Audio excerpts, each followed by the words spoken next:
I've been seeing a lot of questions that are put on social media, people asking me, is psychology a useless course? And I want to answer that question for somebody who is in psychology and is wondering whether they are wondering whether they made the right decision or not, or somebody considering psychology and they are not sure whether they made a right decision or not. Is psychology a useless course? That's what I want to answer.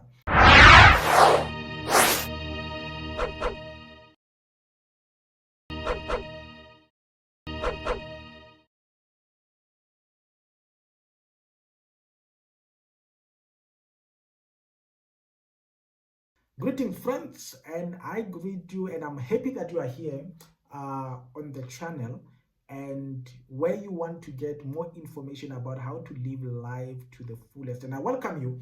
Before I get to answer this question, whether psychology is useless or not, I want you to take time to make sure that you subscribe. I told you that according to the stats, majority of the people who watch our videos are not even subscribers. So basically what that means, these are people whom I called ghost viewers. They view, but you don't know who they are. They are ghost. I call them ghost viewers. So don't be a ghost. If you are here and you know that you are not a subscriber, you are adding into the statistics of people who just watch without subscribing. Make sure that you subscribe. You must understand, we are giving you all this information free of charge. You don't pay anything. And all we need from you is to subscribe. You don't pay to subscribe, people. Maybe some of you think maybe it takes money from your account. Subscribing doesn't take any money from your account. It just basically helps the channel to grow and to reach more people by just subscribing. We reach more people, we grow as a channel, and we become more visible, because some of you never knew about the channel, and the time you knew about it, it helped you in your career. And some of you have been saying that. So don't be selfish. I believe that when you've got something that is good, share it with other people, and you share it firstly by subscribing. But secondly, if you like this video, you think it can benefit somebody, I want you to click on the share button below this video. Share this video with as many people as possible. And I want you to give it a thumbs up if you like it. There's a thumbs up button below this video. Give it a thumbs up. And if you've got any question based on what I'm sharing or any other video that you are watching, make sure that you click on the you put the comment below this video. So make sure that you do that, and I hope that you enjoy and you'll find this video fruitful and helpful to you. Let's get into the video. The question about whether psychology is a useless course, I get this a lot, and I've been ignoring it most of the time. I think since I started to be more active in social media, I've been seeing this course, people speaking about psychology being useless, and I've ignored it. But I think I got triggered when I saw it again early this year, that people were still asking this question. But I scrutinized why people were writing that psychology is useless. And I want to give you 5 reasons why people think psychology is useless from my own analysis, speaking to people, and I want to give you answers that will help you to be settled if you are thinking of taking psychology as a course. But the question that you might ask is, who are you to answer on this question? Look, I'm not talking as somebody who wants to get into psychology. I'm not a first year who wants to get into psychology. I'm not an honors student or a final year student who want to get into honors, or rather an honors student who want to get into masters. I've been a psychologist for more than a decade now. I graduated, I finished my masters in 2010, and I mean now we're in 2004, so it's basically close to 15 years being a psychologist, and I've been very active in the field of psychology. I've worked with many students at honors level, master's level, helping them in their professional development. I've supervised psychology students, so I've done a lot in psychology. So I've worked in various universities in South Africa as well as a psychology student advisor, and also managing student support unit. So I'm not coming here as a wannabe in psychology. I've been a psychologist, I'm still a psychologist, and I'm answering you from that perspective. I mean, I've been around psychology, and I think it's better to get such a response from somebody who's a psychologist, because sometimes you need to ask yourself, if you have been rejected from psychology honors or masters and you want to answer this question, what give you the audacity to even do that? Because you don't even know psychology that much. You only got rejected, and sometimes it could be that maybe the rejection was so personal, it affected you, and you are just anti-psychology. You know, some other people, they've been rejected, and for whatever reason they want to, you know, they speak bad about psychology. But I want to give you my views, my own analysis of what I discovered lead to people confirming or declaring psychology as a useless course. And number one, on top of the list, I think one of the reasons that I saw people saying psychology is useless is people who are psychologists, but they are non-South African. These are people who have qualified in South Africa. They are psychologists in South Africa. They studied masters in South Africa, but they are struggling to get a job with their psychology qualification, mainly because they are non-South African.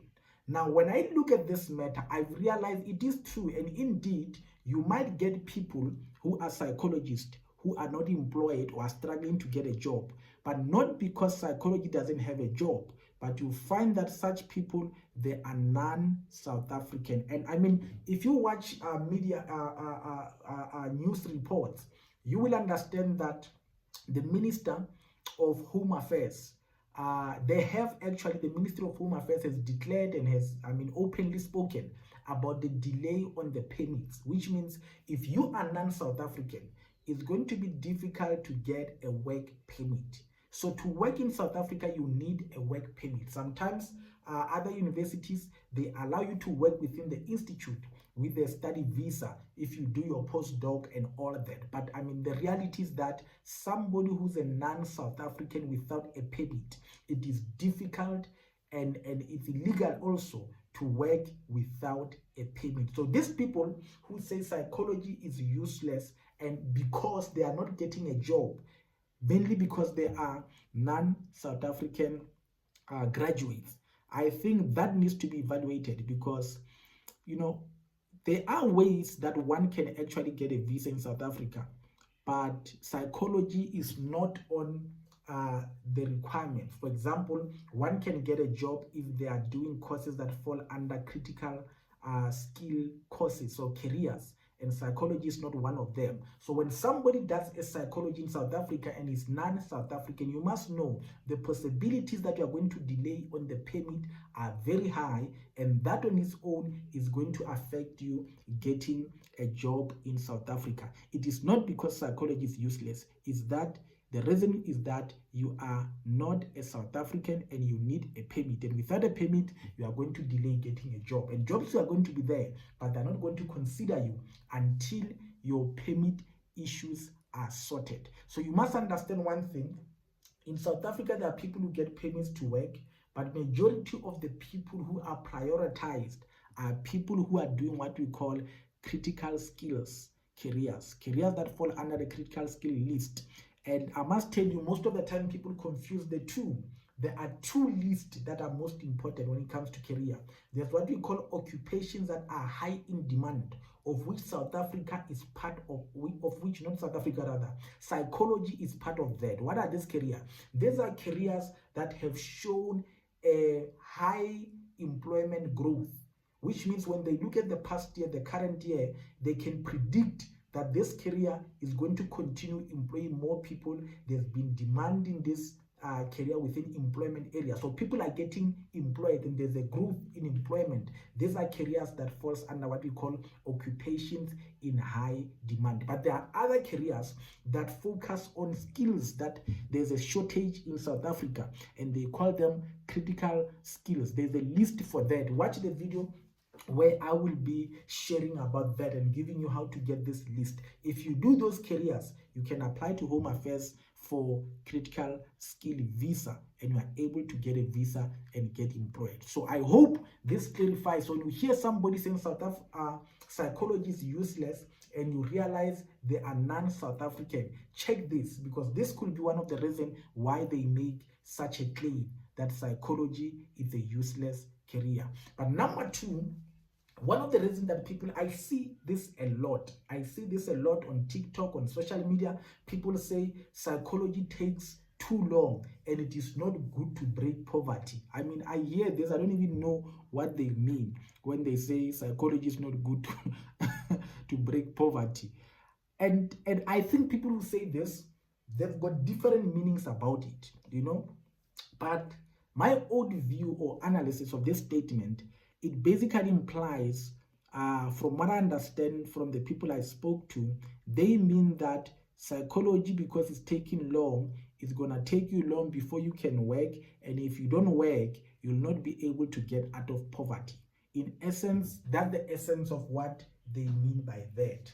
Look, when I hear this, I think for me, at times, I mean, I wonder which course is that? Which courses are that? I'm interested that can help you break poverty, that don't even take long. Which courses are there? I'm interested, even myself, because clearly I also need it. The one that takes 2 years, 3 years, 1 year, that can help you break poverty. Which courses are those? Because sometimes you are comparing psychology with non-existent courses. Which courses are those that help you break poverty? Look, when I hear this statement most of the time, I think the people who say them, it's a very narrow perspective about what causes poverty. I think majority of people who say this, they've got no clue about the impact of the legacy of apartheid. There are some people, you know, I was very fortunate that when I did my PhD, I looked at language development, but part of my focus was on the history of education. And I saw that, you know, majority of your parents, my parents, they were not allowed to do, you know, key subjects like your mathematics, your physics. I mean, they were told at that time by the apartheid government that they are not equipped, they don't have the mental capacity to study those particular subjects.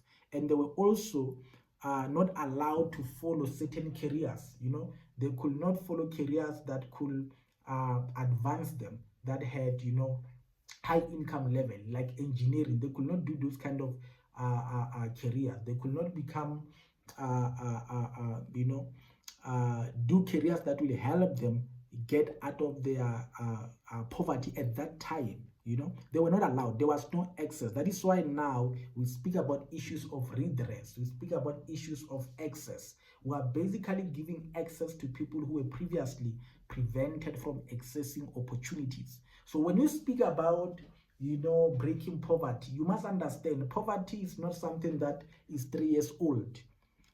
It's not a 3-year-old issue. So this issue, there's a legacy. The reason some of you, your parents, you know, they're doing low income jobs, you know. I mean, you look at the garage, your petrol station, you know. Why are they only blacks there in petrol stations? Why are they only, and I don't want to make this racial, but it's just that the reality of the legacy of apartheid is that people were discriminated based on color. You know, obviously there was a level of discrimination. When we were black, it was differing. Indians, it was differing. White, it was differing. So there was discrimination based on the race.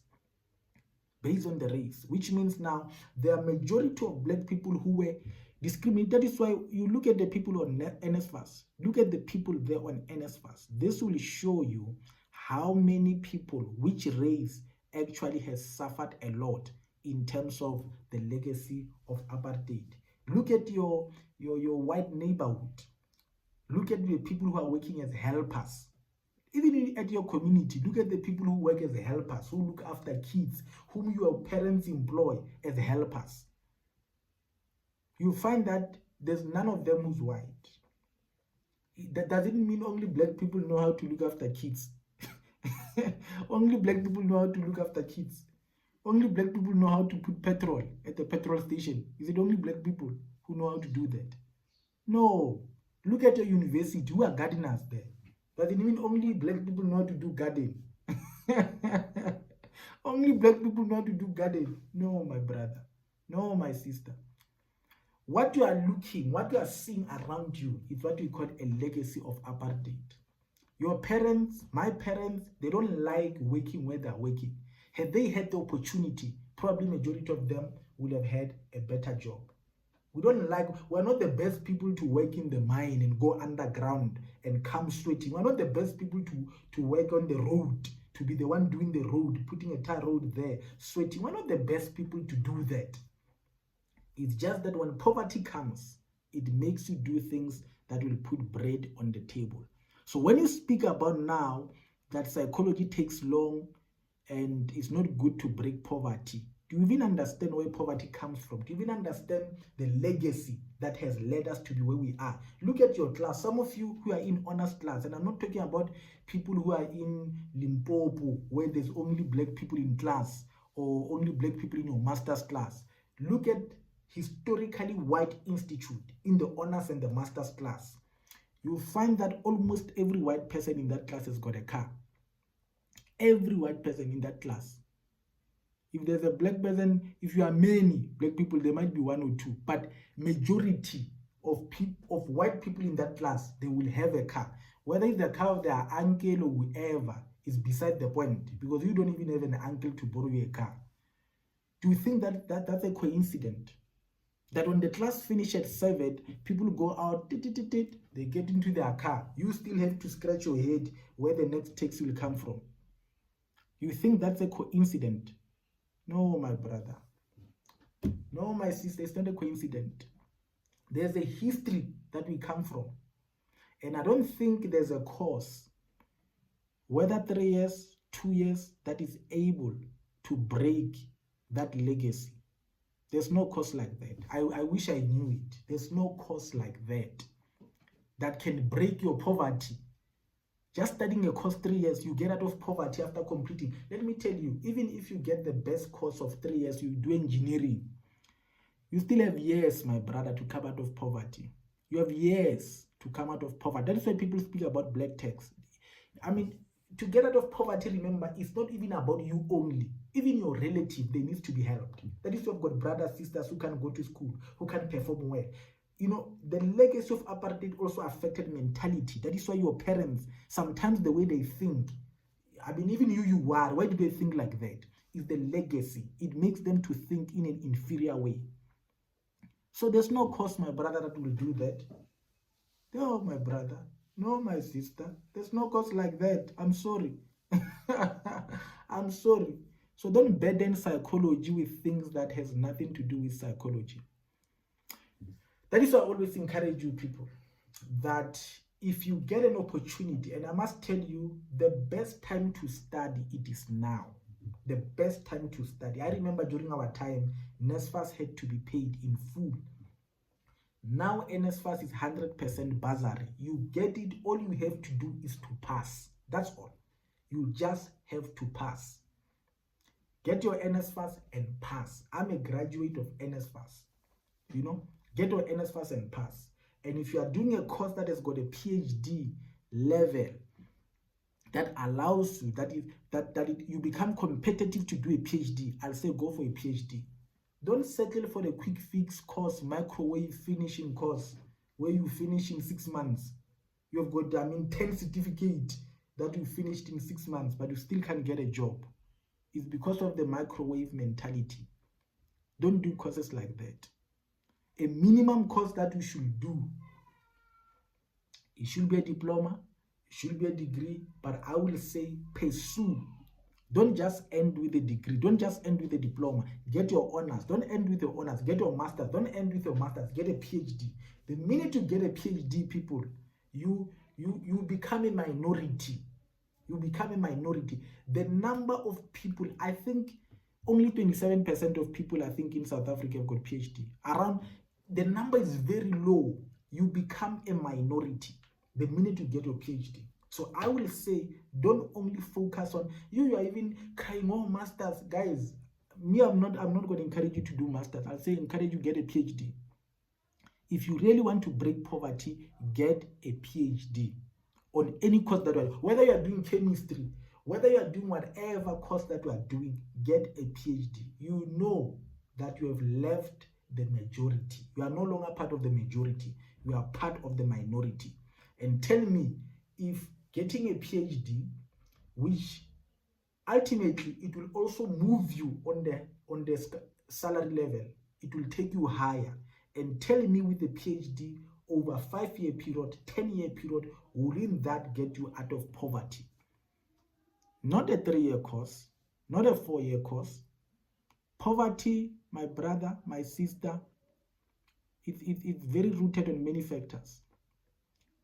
There's a lot of factors that we can speak about that leads to poverty. We are not poor just because we are lazy, we can't work, we can't study. There's a lot that happened in the past. The fact that you are walking to school, majority of your counterparts who are white, they drive. It shows you something. Some of you don't even have a printer in your house.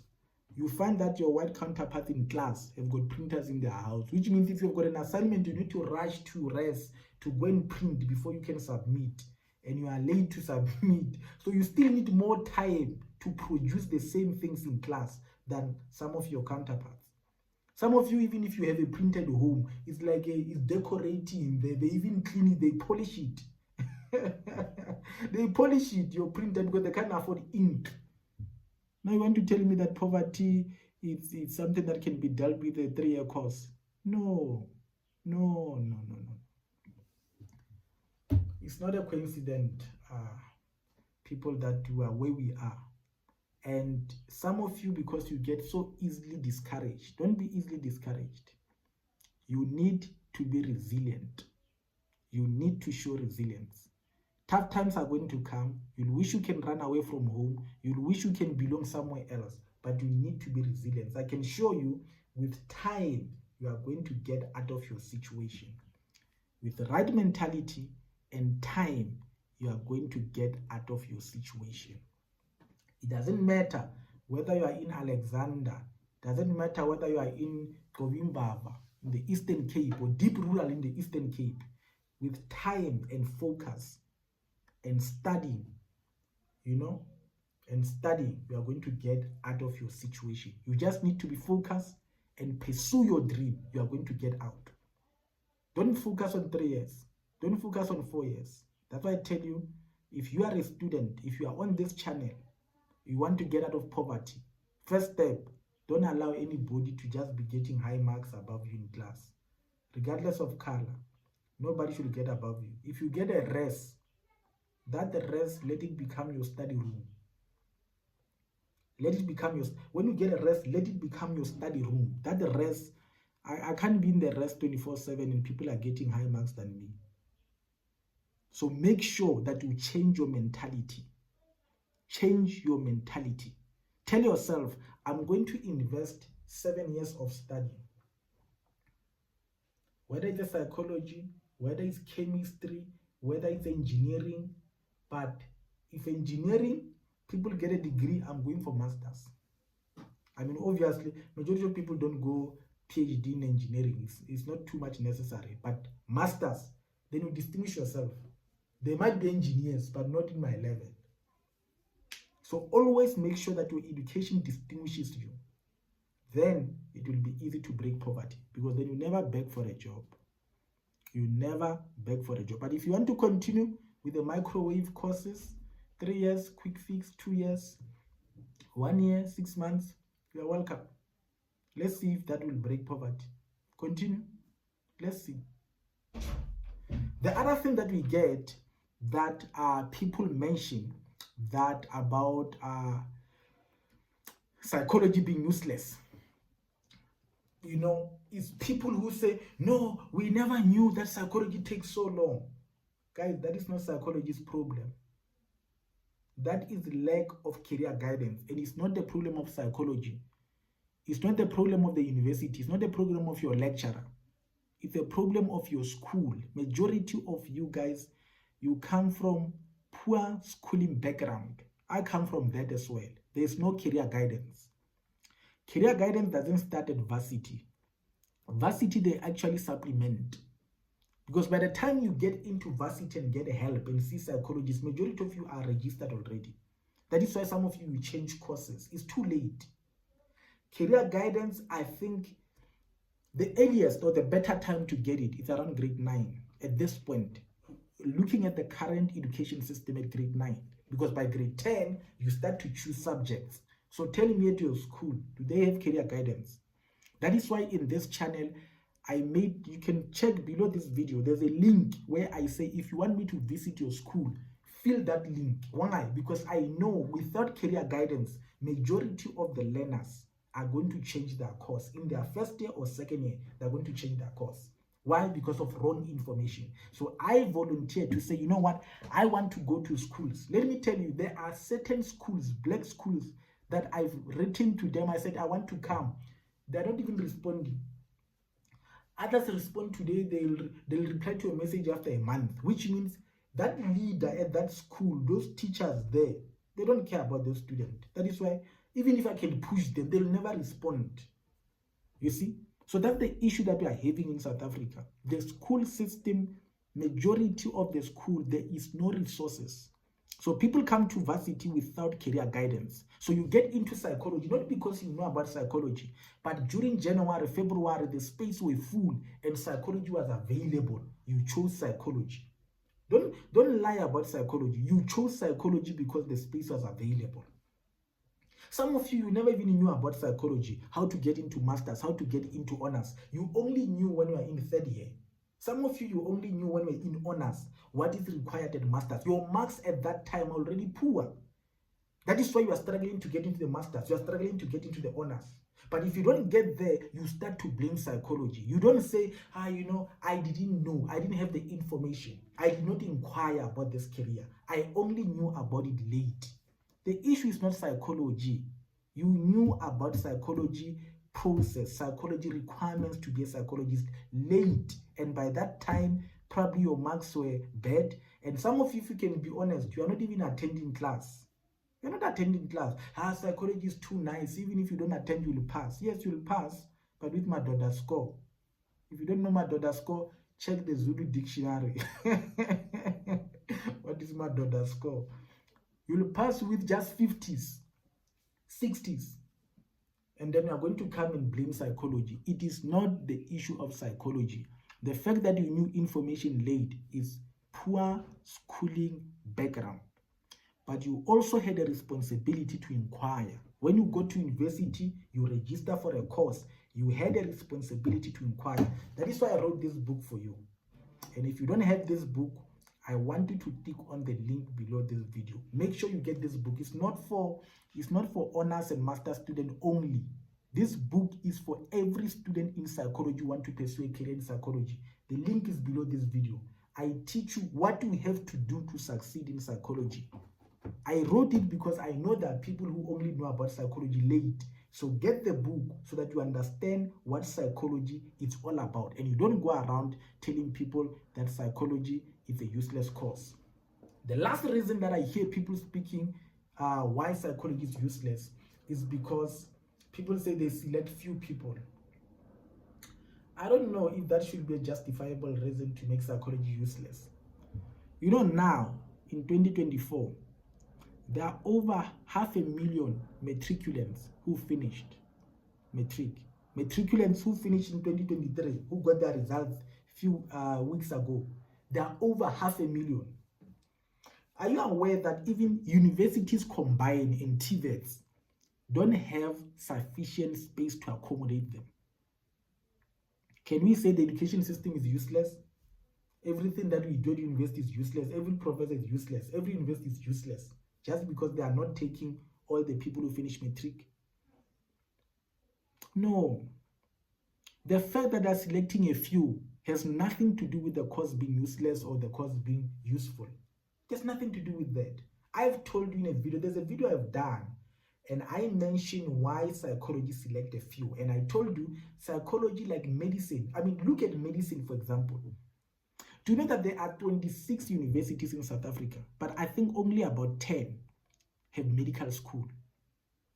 Only about 10 has got medical schools, and not all the medical schools, they offer medicine as a course. Now, you might find in all of them, you should check them, the university that takes the most people, they might be taking about 300. I think it's UP, takes about 300 students. Do you know how many people apply for medicine per year? Each year, even now, go to UP, go to UCT, ask them how many people apply for medicine, and ask them how many people they select.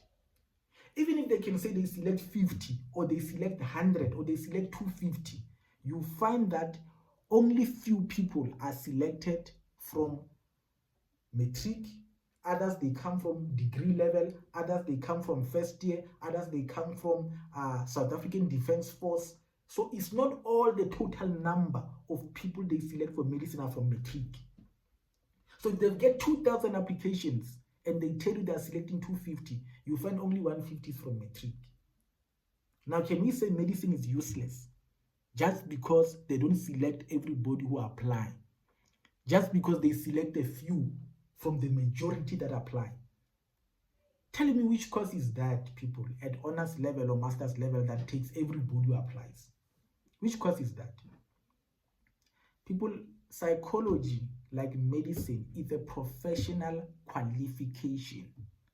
Professional qualification, which means we groom you, we train you as a professional. We want a very close, intimate contact with you so that you can be trained as a professional. The minute you are a lord, that training becomes ineffective.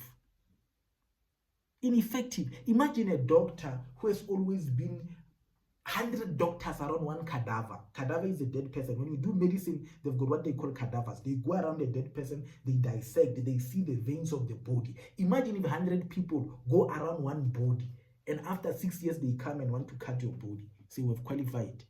They've not even touched the body. They were just viewing from afar because there were too many. It's not about the large number, people. Whether there are few or whatever, it does not disqualify psychology as a good course.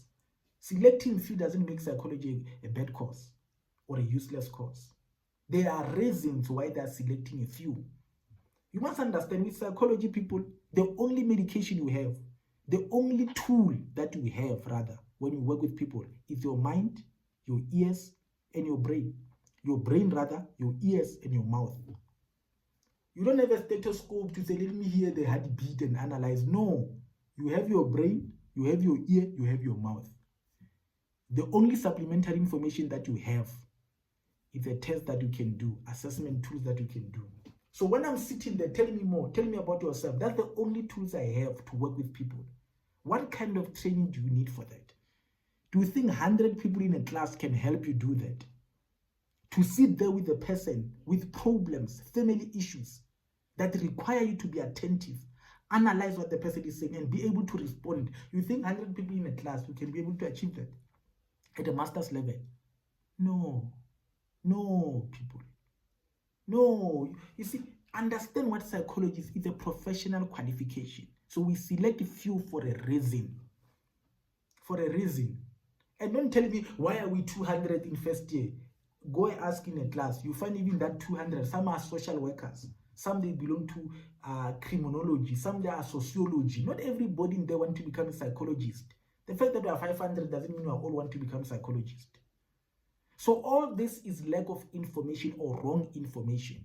So get the correct information. Psychology is not useless. Even if they were selecting 5, even if they were selecting, lesser than they're selecting, it does not make it useless. Just as I've showed you, even any profession, any professional qualification, whether it's B-Red, whether it's dentistry, whether it's physiotherapy, they select few people. Go and check. They select few people and ask them how many people apply.